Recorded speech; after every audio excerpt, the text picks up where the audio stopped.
यासिर साहब गांव के इज्जतदार और खुददार आदमी हैं। वो शहर में किसी बैंक के सिक्योरिटी गार्ड थे। महीने के आखिर में 2 दिन के लिए अपने अहले खाना से मिलने के लिए आया करते थे।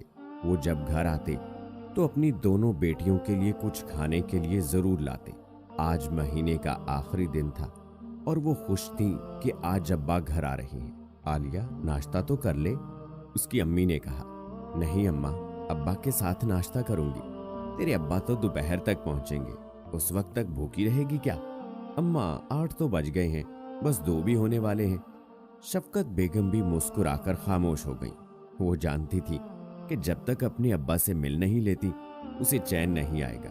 कुछ ही देर में रुखसाना बाजी दौड़ती हुई आई और बताने लगी कि मामू यासर का फोन आया है। अम्मा ने तो बाजी की दूसरी बात ना सुनी और भागते हुए रुखसाना बाजी के घर चली गई।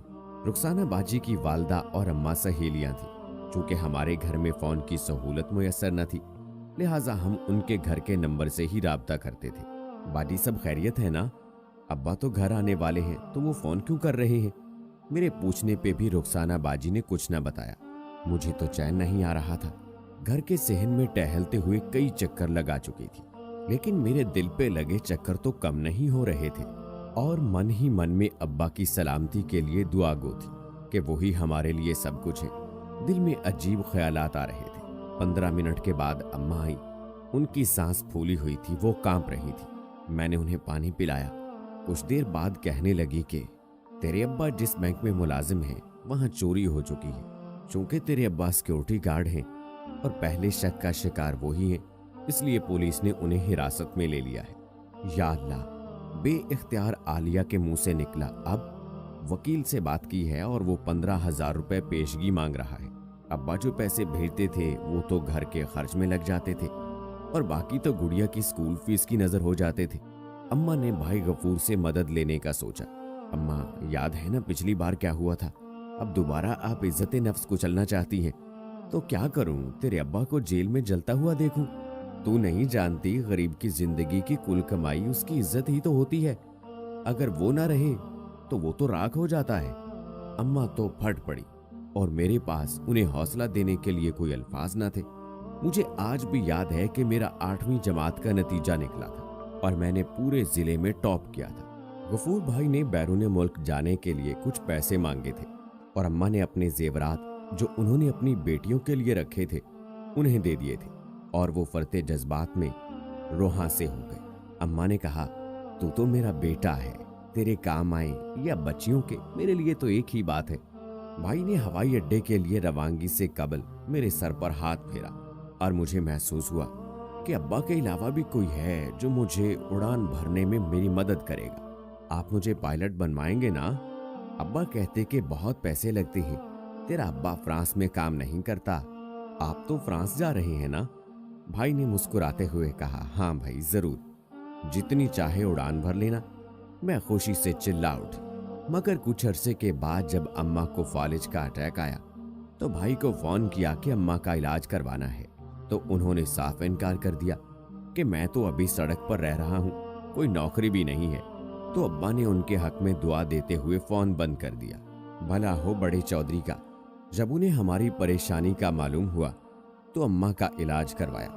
हम बहुत खुश थे कि अम्मा वापस आ गई हैं। मैं भागती हुई बाजी रुखसाना के घर गई और भाई को फोन करके बताया कि अम्मा का इलाज हो गया है, अब वो ठीक है। और कहने लगे, चच्ची पे तो जान भी कुर्बान है, मगर मेरी माली हालत दुरुस्त नहीं थी। शुक्र है अल्लाह का कि अब वो सेहतयाब है। मैं चौधरी साहब के पैसे जल्द ही लौटा दूंगा। भाई की आवाज से शर्मिंदगी झलक रही थी। मैं बोझल कदमों से घर पहुंची। जब मैं घर पहुंची तो मासी शमीम आई हुई थी और वो बता रही थी कि 2,50,000 की जमीन भाई ने खरीदी है। और मेरे कानों में भाई की कांपती हुई आवाज गूंजने लगी कि माली हालत तंग है, परेशान हूं, सोच रहा हूं वापस आ जाऊं। इंसान इतना नाशुक्र कैसे हो सकता है? अगर मदद नहीं करनी थी तो बता देते। मेरे ख्वाब भी टूट चुके थे, मगर उससे ज्यादा दुख भाई के झूठ से हुआ था। अब तो कुछ बाकी नहीं था। अम्मा ने अब्बा के लिए भाई को एक बार फिर मदद के लिए पुकारा। भाई ने वही अल्फाज दोहराए। अम्मा को लगता था कि जरूरत पड़ने पर अपने खुद धूप में और अपनों को छांव फ्राहम करते हैं, मगर ये उनका फलसफा था जो लोग जज्बात को सिर्फ अपनी जरूरत के लिए इस्तेमाल करते हैं। अब आखिरी सहारा बड़े चौधरी थे। बड़े चौधरी ने इस बार भी हमारी मदद की थी और तकरीबन 6 माह बाद अब बरियुज़िम्मा हो गए। हम सब बड़े साहब के मशकूर थे। वो इंसानी रूप में फरिश्ता थे, मगर हम इस बात से ना आशना थे कि ये फरिश्ते के रूप में एक जाबिर हैं। अब्बा की रहाई के 2 माह बाद बड़े चौधरी हमारे घर तशरीफ लाए और अम्मा अब्बा को तो जैसे चौधरी साहब के शायान शान कोई जगह नहीं मिल रही थी।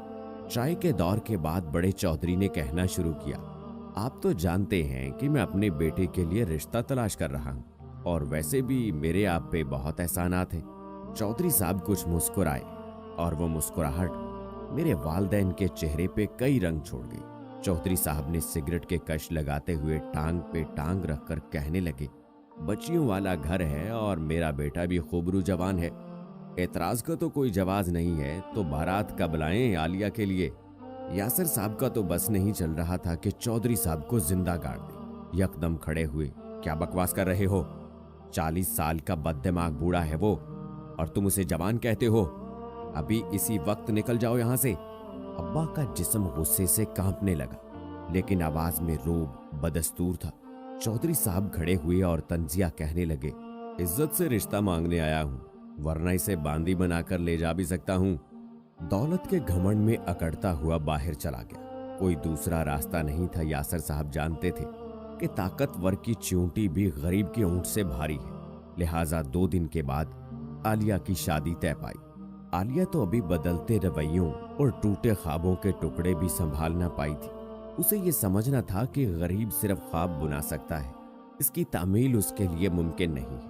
भूख, जरूरियात और गुर्बत जैसे गुंडे उसे लूटने के लिए हर लम्हा तैयार रहते हैं। वो दुल्हन बनी बैठी थी जब उसने अपने दुल्हे को पहली बार देखा था। वो 40 साल का लगता था, लेकिन उसकी हरकत 6 साल की बच्ची जैसी थी। उसके मुंह से थूक निकल रहा था, जिसे साफ करने की भी जहमत नहीं करता था, और उसकी अम्मा तो इस पे सदके जा रही थी। उसकी शादी को 1 माह हुआ था।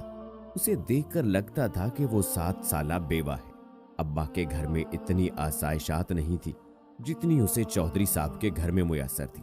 फिर भी वो खुश नहीं थी, क्योंकि यहाँ उसे सुकून और मोहब्बत नहीं मिल रही थी। उसे बीवी के रूप में बांदी बनाकर ही तो लाया गया था। कुछ दिन बाद रुखसाना बाजी ने चौधरी साहब से इजाजत ली कि उन्हें मुझसे कुछ बात करनी है। रुखसाना बाजी ने भाई का नंबर डायल करके फोन मुझे थमा दिया। मैं इनकार कर रही थी, लेकिन बाजी के इसरार पर बात करने के लिए रजामंद हो गई। हेलो भाई। भाई की सिसकियों की आवाज सुनाई दी। इस सब का मैं जिम्मेदार हूं, मुझे माफ कर दो। भाई, इसमें आपका कोई कसूर नहीं है। शायद कसूर हमारा है कि हमने इंसानों से अच्छाई की उम्मीद रखी थी। ये भूल गए थे कि इंसान तो मुफाद परस्त है।